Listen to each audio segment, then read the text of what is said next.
This guy right now is having one of those seasons, like we witnessed with Lionel Messi, like we witnessed with Cristiano Ronaldo, where he essentially is carrying the whole team. The man continues to impress. It really is incredible the season that Mohamed Salah is having for Liverpool.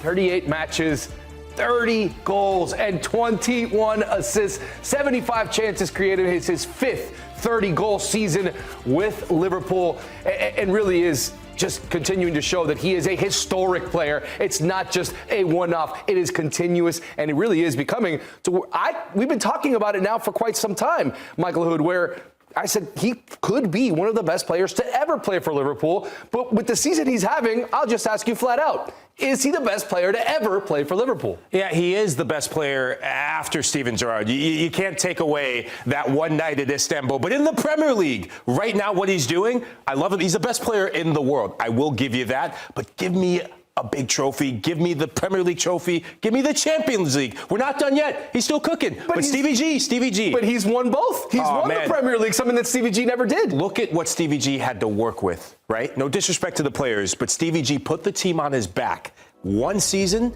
and just became a living legend right before our eyes. This guy, though, is a club legend in real time. This past weekend, he gets a goal and an assist against Manchester City. Continues to break records, and it really is difficult to argue that he is one of the best Premier League players of all time. But is he one of the best players in the history of football? For that, we bring in our very own Ian Joy, who's joining us.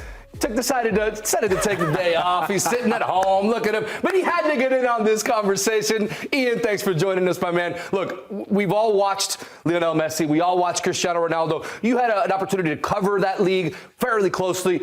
Is Mohamed Salah now getting to the level of Cristiano Ronaldo and Lionel Messi?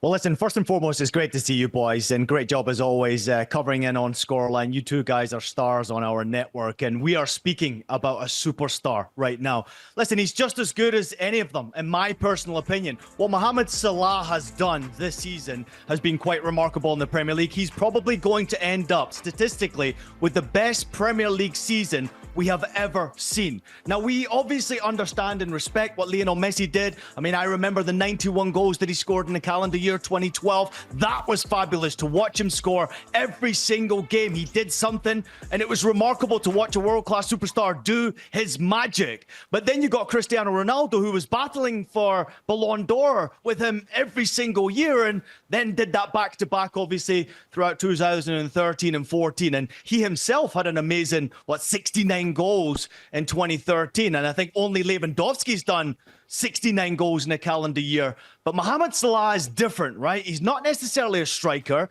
He's not necessarily a winger. He's Mohamed Salah. He's got his own position where he plays where he wants, and he basically pushes Liverpool forward to be as dangerous as they are against any team in world football right now. The reason why they are one of the most entertaining teams in world football right now, of course in the Champions League, like we're all covering on our network, is because Mohamed Salah is playing like he is right now. Mike, it's the same question to you. Like, is he getting to the level where we can compare him to a Lionel Messi, to a Cristiano Ronaldo, specifically this season with just the incredible numbers he's putting up? Yeah, this season, what I've seen, and Ian, I'm right there with you. We usually agree on most things. That's because we're friends, and we just love the beautiful game. But this is what I see with Mohamed Salah that's comparable with those two.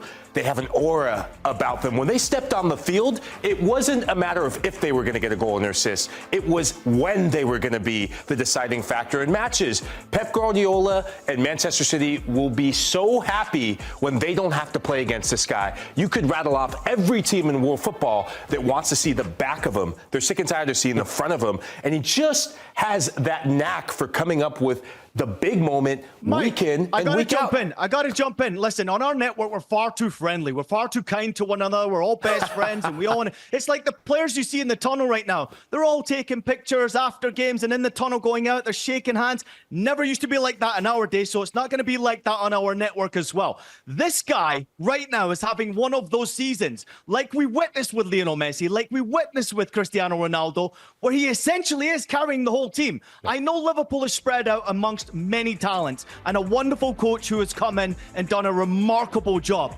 But Mohamed Salah is having one of those seasons in the English Premier League, might I add, the greatest league in the world according to so many pundits out there. He is having the season in the Premier League for the history books. It might never be broken again. Alan Shearer is sitting at the top of goals and assists in a Premier League season right now. Alan Shearer! The dude was playing before I was playing. The dude was playing before you were even born. So let's not forget the fact that this season, what Mohamed Salah has put together might not be eclipsed for 10, 20, 30, 40, 50 years. It's true. I mean, you watch this Liverpool side. Yeah, it's a great team, top to bottom. But just the sheer numbers alone tell you that without Mohamed Salah, this is a mid-table team, not even close to where they are now, 11 points clear, without a doubt. Mike, the longevity, I think, is something that we look at as well, because it's not just about this season, even though this is one of the best seasons we've ever seen. He's been doing this now for 5, 6 years with this club, also had success before he got to Liverpool. And that's kind of the comparison I also make to the Lionel Messis, to the Cristiano Ronaldos. To keep your body at this level, to continue to perform, it's almost, you got to applaud that almost as much as you do just his sheer numbers and goals. Yeah, Liverpool Football Club are going to be the happiest team in world football because the African Cup of Nations, that's the big difference why we're seeing a healthy Mohamed Salah. Let's not forget this guy was cooking last season and then went down with injury around this time, and Liverpool season went by the wayside. We also have to give credit to the manager. I know you're big on him, Arne Slot. Mohamed Salah is the reason why Liverpool, Mohamed Salah is the reason why he is the best player in the world, but you need a manager to take you to another level. And what I've seen from Arne Slot is he's told his midfielders, you don't have to be the guys that just sit back and do the dirty work. Make runs forward, and that creates more lanes for Mohamed Salah to get his assists, which have gone through the roof, and also to get his goals. So it's coupled with a lot of things coming at the right time. But this guy is the cream of the crop. Now, Ian, I want to ask you, with this historic season, if we are able to call this one of the best seasons in the history of football, is one trophy enough? Or do they need at least 2 trophies to call it one of the best seasons we've ever seen? Well, I think sometimes, unfortunately, when it comes to Ballon d'Ors and personal, realistically, it's about a trophy for him, an individual trophy. It would come down to what he does win and what he does put in the trophy cabinet for Liverpool Football Club. They've put together already a fantastic Champions League campaign. They've unfortunately been knocked out of the FA Cup, so it takes away that quadruplet that we could essentially have seen. EFL Cup on our network, you're watching them obviously get back into the race and potentially lift that competition. And then the Premier League, in my opinion, is done and dusted already. I don't think there's been a team for 28, 29 years that have come back with this much of a gap at this stage in a Premier League season.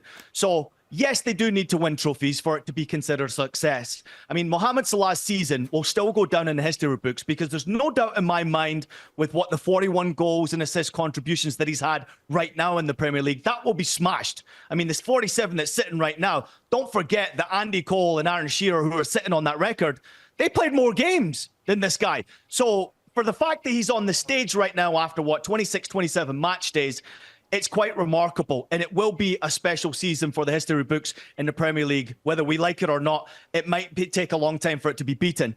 But for us to really embrace what Liverpool have done under Arne Slot and really put a bow on a season that they've done, what I want to see happen is Liverpool win more than one trophy. The Premier League title is what Mohamed Salah's chasing. He's already made that clear in interviews previously. The Champions League is coming second fiddle to a Premier League trophy that he wants to win for Liverpool fans.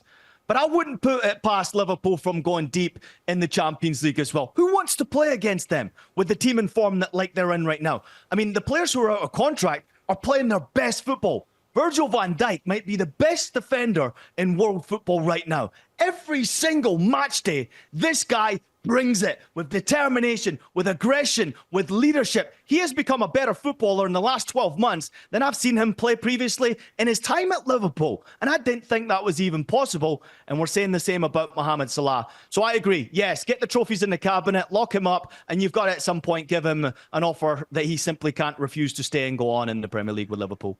And that's where I want to go to end this conversation to both of you. because he's been doing this on top of the fact with the contract situation looming. Ian, we'll start with you.